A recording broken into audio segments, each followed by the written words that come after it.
안 어울린다고요? 그게 진짜 이유예요? 지은호가 그렇게 물었는데요. 이지혁은 잠깐 눈을 피하더니 끝내 고개를 끄덕였습니다. 그래, 넌 나랑 안 어울려. 후배로는 소중한데 여자로 본 적 없어. 말은 단호했는데요. 목 끝에서 살짝 떨림이 묻어났습니다. 지은호는 웃어 보이려 했지만 입꼬리가 자꾸 내려갔습니다. 선배 생각은 알겠는데요. 저는 다르거든요. 저는 선배랑 어울린다고 생각해요. 이지혁은 짧게 한숨을 쉬고 말을 줄였고 둘 사이에 어색한 침묵이 길어졌습니다. 다음 날 아침 식탁에서 이상철이 신문을 접으며 말을 꺼냈습니다. 혀가, 인생은 혼자 못 사는 거다. 내 나이면 슬슬 가정을 김다정도 조심스럽게 보탰는데요. 지환이는 기운이 없고 수빈이는 현실적인 고민이 많잖니. 너라도 든든해야 우리도 안심하지. 이지혁은 물컵을 내려놓고 담담하게 답했습니다. 저 비혼으로 살 거라고 말씀드렸잖아요. 혼자서도 잘 살 수 있어요. 말은 똑 떨어졌지만 마음속에서는 어제 지은호의 떨리는 눈동자가 자꾸 떠올랐습니다. 그 눈빛이 자존심을 건드리고 있었거든요. 지은호는 카페로 출근했는데요. 손님한테 웃으며 라떼를 건네면서도 속으로는 같은 문장을 되뇌었습니다. 안 어울린다 그 말은 상처처럼 남았지만 이상하게도 결심을 더 단단하게 만들었습니다. 그래요, 선배. 그럼 제가 어울리게 만들면 되죠. 혼잣말처럼 중얼거렸는데요. 스스로도 놀랄 만큼 목소리가 또렷했습니다. 점심 무렵 박성재가 들렀습니다. 박성재는 평소처럼 능청스럽게 농담을 건넸는데요. 눈빛은 심각했습니다. 밥이나 먹자. 사람은 먹어야 버틴다. 지은호가 웃으며 저 국밥 좋아하죠라고 했더니 박성재가 슬쩍 떠봤습니다. 넌 마음이 좀 나아졌냐? 지은호가 고개를 갸웃하니 박성재는 말을 바꿨습니다. 그냥 내가 웃으면 좋다는 말이야. 그거면 됐다. 말은 가벼웠는데요. 끝에 묻어난 서운함이 분명했습니다. 지은호는 그 서운함을 알아차렸지만 대답을 아꼈습니다. 마음이 복잡했거든요. 오후 봉사활동이 잡혀 있었습니다. 오래된 집에 곰팡이 벽지를 뜯고 방문을 새로 달고 전기 배선도 손봐야 하는 날이었는데요. 지은호가 제일 먼저 장갑을 꼈습니다. 여긴 제가 맡을게요. 자재가 무겁다는 걸 알면서도 앞장섰습니다. 이지혁은 말없이 작업 동선을 정리하다가 지은호가 칼날을 밀다 손가락을 스치자 손목을 잡았습니다. 위험하잖아. 이런 건 내가. 지은호는 짧게 숨을 들이켜더니 특유의 씩씩한 미소로 받아쳤습니다. 다치면 치료하면 되죠. 근데 마음 다친 건 어떻게 치료해요? 선배. 그 말이 칼날보다 뾰족하게 이지혁 가슴을 찔렀습니다. 이지혁은 딱 한 박자 늦게 손을 놓았는데요. 표정이 어수선해졌습니다. 지은호, 그만하자. 내가 원하는 거 난 못 준다. 말은 분명했지만 끝부분이 너무 조용해서 오히려 흔들림이 더 잘 들렸습니다. 멀찍이서 박성재가 그 장면을 보고 있었습니다. 말없이 입술을 깨물다가 일이 끝나자 이지혁을 붙들었습니다. 잠깐, 둘이 좁은 골목으로 걸었습니다. 박성재가 먼저 입을 열었는데요. 지혁아, 넌 비혼주의자야. 모두가 알아. 근데 왜 그 애한테는 그렇게 흔들리냐? 이지혁이 눈썹을 올렸습니다. 내가 흔들린다고. 누가? 박성재가 말을 잘랐습니다. 표정이 다 말해. 붙잡을 생각 없으면 선을 분명히 긋든가. 아니면 내 자존심 좀 내려놓고 솔직해지든가. 이지혁은 말없이 벽을 스쳤습니다. 자존심이 발목을 잡는 느낌이었는데요. 박성재의 다음 말이 더 깊게 박혔습니다. 지은호는 사람을 믿는 애야. 그 믿음 함부로 흔들지 마. 말의 온도는 낮았는데 오래된 우정이 흔들리는 소리가 들리는 것 같았습니다.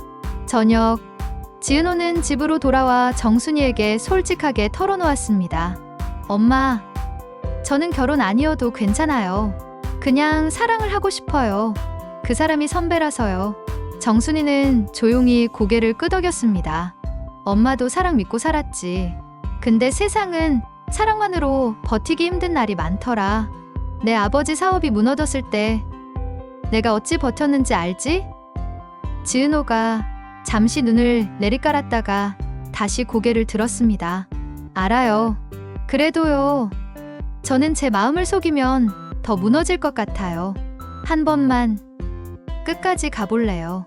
정순이는 단숨에 반대하지 않았습니다. 그럼 내가 지켜야 할 선부터 세워라. 내 마음을 지키는 선, 그리고 내 삶을 망치지 않는 선. 현실의 무게가 담긴 말이었는데요. 지은호는 그 한 문장을 오래 붙잡았습니다.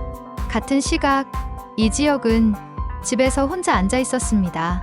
이상철의 말, 김다정의 한숨, 그리고 지은호의 그 한마디 마음은 어떻게 치료하냐고요. 가 겹쳐 들렸습니다. 그는 결국 자신에게 말하듯 중얼거렸습니다. 난 겁나는 거구나. 사랑이 시작되면 비혼주의라는 딱지가 떨어질까봐, 자유를 잃을까봐, 누군가의 기대를 감당해야 할까봐 그 겁이 자존심으로 포장돼 있었던 거였는데요. 인정하는데 오랜 시간이 걸렸습니다. 다음 날 지은호는 이지혁을 찾아가 담백하게 말했습니다. 선배, 전 어제보다 오늘이 더 선명해요. 제가 선배랑 어울리는 사람인지 제가 증명할게요. 설득할 때까지 포기 안 할 거예요. 이지혁이 피식 웃었는데요. 눈빛이 어딘가 흔들렸습니다. 날 바꾸겠다고? 그건 내가 다칠 수도 있어. 지은호가 바로 받았습니다. 다치면 치료하면 되죠. 근데 놓치면 그건 오래 가더라고요. 말투는 차분했지만 마음이 크게 움직였다는 게 그대로 전해졌습니다. 그날 오후 작은 사건이 하나 생겼습니다. 봉사팀이 다시 모이기로 한 창고에 문고리 문제가 생겨 안에서 사람이 잠깐 갇히는 바람에 외부에서 응급으로 열어야 하는 상황이었는데요. 우연히도 안에 있던 사람이 동네 중학생이었습니다. 지은호가 재빨리 연락망을 돌리고 이지혁이 현장으로 달려왔습니다. 둘은 말없이 호흡을 맞춰 문을 손받고 잠긴 문이 풀리자 아이가 울음을 삼키며 나왔습니다. 아이가 고개를 숙여 고맙습니다라고 하는 순간 지은호가 슬쩍 이지혁을 봤습니다.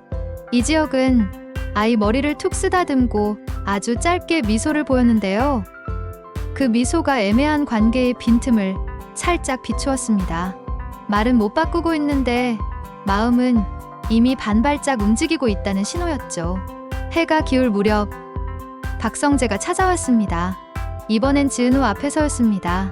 너 괜찮냐? 묻는 말이 짧았지만 진심이 느껴졌습니다. 지은호가 고개를 끄덕이자 박성재가 조심스럽게 덧붙였습니다. 널 불안하게 만들 사람보다 널 안심시키는 사람이 더 좋지 않나 가끔은. 말끝을 흐리며 웃었는데요. 그 웃음에 오래된 기다림이 묻어 있었습니다. 지은호는 바로 대답하지 않았습니다. 지금은 누군가의 손을 잡아 끌려가기보다 자신이 가려는 방향을 스스로 더 똑바로 보고 싶었거든요. 밤이 되자 세 사람의 마음은 각자 다른 자리에서 같은 곳을 바라보고 있었습니다.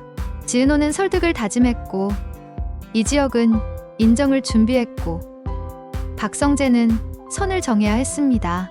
우정과 사랑, 자유와 책임, 자존심과 진심, 이 모든 단어들이 서로의 자리에서 부딪히며 작은 불꽃을 튀겼습니다. 그리고 마지막 아주 짧은 통화가 시작됐습니다. 번호는 익숙했는데요. 첫 마디가 낯설었습니다. 지혁 선배, 잠깐 시간 돼요? 내일 부모님께 솔직히 이야기하실 생각 있는지 듣고 싶어서요. 이지혁이 놀라서 숨을 고르는데 반대편에서 다시 말이 이어졌습니다. 저도 엄마한테 제 마음을 말했거든요. 선배도 선배 마음부터요. 자존심 말고 마음이요. 짧은 침묵 뒤 이지혁의 목소리가 낮게 흘렀습니다. 내일 얘기하자. 그 두 음절이 길게 남았고 그날의 통화는 거기서 끊겼습니다. 그런데 전화를 내려놓는 순간 이지혁 휴대폰에 메시지 하나가 더 들어왔습니다.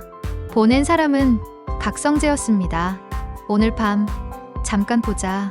친구로서 마지막으로 할 말이 있다. 그리고 화면은 조용해졌는데요. 세 사람의 다른 결심이 같은 밤을 향해 걸어가고 있었습니다.